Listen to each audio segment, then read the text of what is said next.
दोस्तों, आज के इस वीडियो में हम आपको बताएंगे यहूदियों का पूरा इतिहास कि यहूदी कौन है और इनका मकसद क्या है और यहूदी मजहब कैसे शुरू हुआ और यहूदी मजहब आखिर मुसलमानों से चाहता क्या है और इन यहूदियों ने अपने सीनों में कौन सा राज छुपाया है और यहूदी लोग कौन सी पुरानी निशानियां को आज भी ढूंढते रहते हैं। इन सब सवालों का जवाब आज आपको इसी वीडियो में देंगे। इसीलिए आप इस वीडियो को लाइक करें या ना करें, लेकिन आप लोग इस वीडियो को आखिर तक जरूर देखिएगा। दोस्तों, दरअसल यहूदी एक ऐसी बुरी कौम है कि जिन्होंने हजारों साल अपनी जिंदगी अल्लाह ताला की नाफरमानियों में गुजारी है। हजरत याकूब अलैहिस्सलाम के जमाने से बनी इजराइली नामी इस कौम की शुरुआत हुई और इस यहूदी कौम की हमेशा से ही झगड़ा फसाद करने की आदत रही है। अल्लाह ताला ने भी इस पर बहुत बार लानत की है और इस बनी इजराइल के धोखेबाजी की पूरी कहानी कुरान पाक में बताई गई है, जिसके बाद इस कौम को हुकूमत के पद से हटा दिया गया और फिर उसकी जगह हुकूमत का पद मुसलमानों को सौंप दिया गया। दुनिया भर की कौमों में यहूदी एक ऐसी कौम है जिसको अल्लाह ताला ने सबसे बड़ा मुजरिम ठहराया है। कुरान शरीफ को गौर से समझने पर यहूदियों का जो जुर्म खुलकर सामने आता है, आज आपको इस वीडियो में खुद ब खुद मालूम पड़ जाएगा। प्यारे दोस्तों, ये कौम हमेशा वादे के खिलाफ काम करती थी। आखिरकार तूर पहाड़ को उठाकर इनके सरों पर लटकाया गया, लेकिन इसके बावजूद भी इनके वादा तोड़ने का सिलसिला चलता रहा और वह लोग कुरान की आयत को बेचकर अपने गाने बजाने का शौक पूरा करते थे। दूसरों को नेकी करने को कहते थे, लेकिन खुद नहीं करते थे। और दोस्तों, इनको फिरौनियों के जुल्म से बचाने और समंदर में रास्ता दिए जाने के बावजूद भी यह लोग अल्लाह ताला की नाफरमानी करते रहे। और जब मूसा अलैहिस्सलाम तूर पहाड़ पर जाकर अल्लाह ताला से बातचीत करते तो इस बीच इस कौम के लोग बछड़े की पूजा करने में लग जाते। उनकी इस हरकत को देखकर अल्लाह तबारक व ताला ने मूसा अलैहिस्सलाम के जरिए हुक्म दिया कि गाय को जिबाह करो। तो यह सुनकर लोग हैरान हो गए और उन लोगों ने मूसा अलैहिस्सलाम से कहा कि आप जाइए और अल्लाह ताला का सही हुक्म लेकर आइए।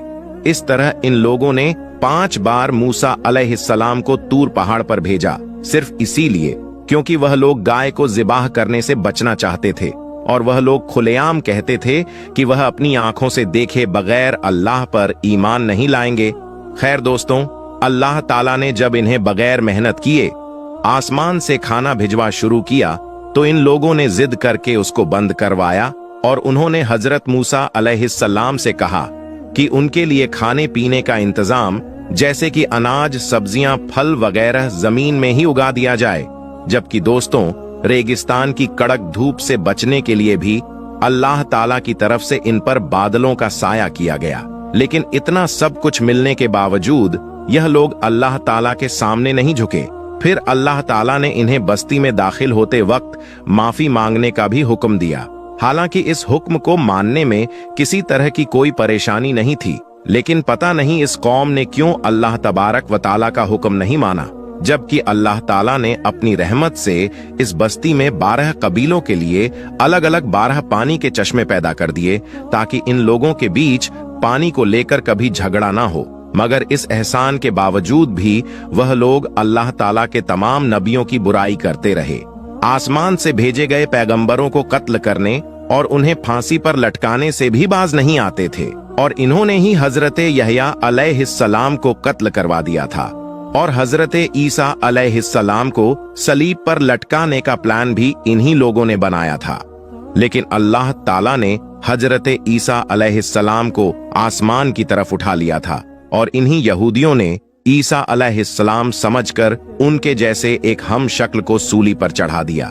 यह कहते थे कि पैगंबर सिर्फ बनी इजराइल के लोगों में से ही हो सकता है, इसीलिए वह बनी इस्माइल के पैगंबर हजरत मोहम्मद सल्लल्लाहु अलैहि वसल्लम पर ईमान नहीं लाए और हजरत जिब्राइल अलैहिस्सलाम को 1 नंबर का दुश्मन मानते थे।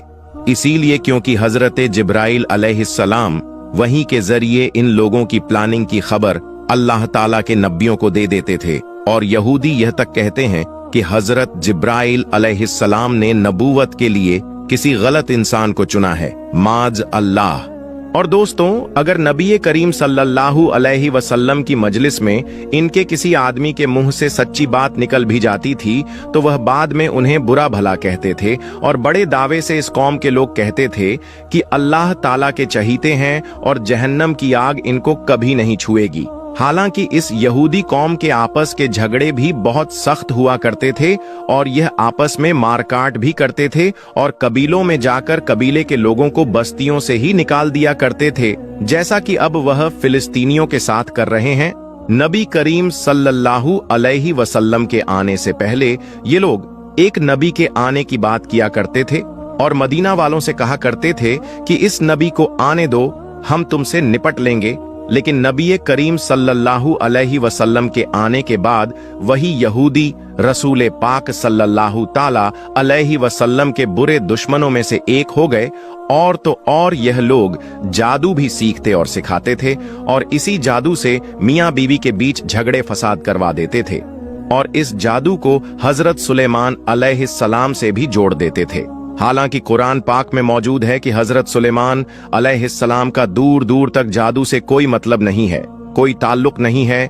नबी करीम सल्लल्लाहु ताला अलैहि वसल्लम पर भी इन यहूदियों ने एक बार जादू किया था और इसके अलावा एक बार हुजूर नबी करीम सल्लल्लाहु ताला अलैहि वसल्लम को चट्टानों के जरिए जख्मी भी करने की कोशिश की थी और अल्लाह ताला के पैगंबर हजरत सुलेमान अलैहिस्सलाम को भी वो नबी नहीं मानते थे बल्कि एक बादशाह समझते थे।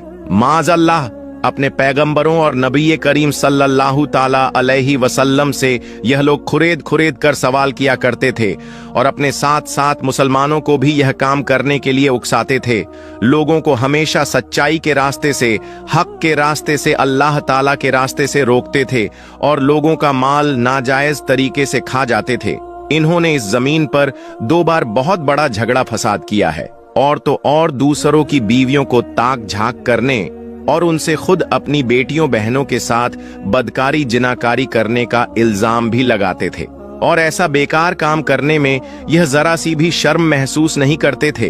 जब हजरत मूसा अलैहिस्सलाम ने यहूदियों को फिलिस्तीन के हुक्मरान के खिलाफ जंग करने का हुक्म दिया तो इन यहूदी कौम के लोगों ने ही कहा था कि ऐ मूसा, हम वहां हरगिज नहीं जाएंगे, वहां पर आप जाइए और आपका रब जाए, हम नहीं जाएंगे, हम तो फिलहाल यहीं पर बैठे रहेंगे। इसका जिक्र सूरह मायदा के आयत नंबर 24 में मौजूद है और इनमें से कुछ लोग ऐसे हैं जो कि किताब पढ़ते हैं और जबान का उलट फेर इस तरह से करते हैं कि तुम समझो कि वह कुछ वो पढ़ रहे हैं कि वो किताब ही की इबारत है। और यह सूरह आल इमरान की आयत नंबर 78 में मौजूद है। यहाँ तक कि इन यहूदियों की गुस्ताखी इतनी ज्यादा थी कि वो यह भी कहते थे कि माज अल्लाह, अल्लाह फकीर है और हम अमीर हैं। नौज बिल्लाह, सूर अल इमरान आयत नंबर 181 और नौज बिल्लाह, यह कहते थे कि यह जानवर और यह खेत महफूज है, इन्हें सिर्फ वही लोग खा सकते हैं जिन्हें हम खिलाना चाहते हैं। कुरान मजीद की सूरह अनाम आयत नंबर 138 में मौजूद है। और मेरे दोस्तों, इनमें से एक जमात यह कहती थी कि नबी करीम सल्लल्लाहु ताला अलैहि वसल्लम पर जो कुछ भी नाजिल हुआ है उस पर सुबह ईमान लाओ और शाम को इनकार कर दो। माजल्लाह, सूरह अल इमरान आयत नंबर 72 में मौजूद है। दोस्तों, एक जमाना था कि यह कौम अल्लाह ताला की सबसे पसंदीदा कौम थी, लेकिन इनके अपने घिनौने कामों की वजह से अल्लाह ताला ने इनको हुकूमत से हटा दिया। और मेरे दोस्तों, यहूदी क्योंकि कुरान पाक को नहीं मानते, इसीलिए इन्हें पता नहीं है कि हम अल्लाह ताला की बारगाह से ठुकराए हुए हैं और यह अपने आप को आज भी अल्लाह ताला के नजदीक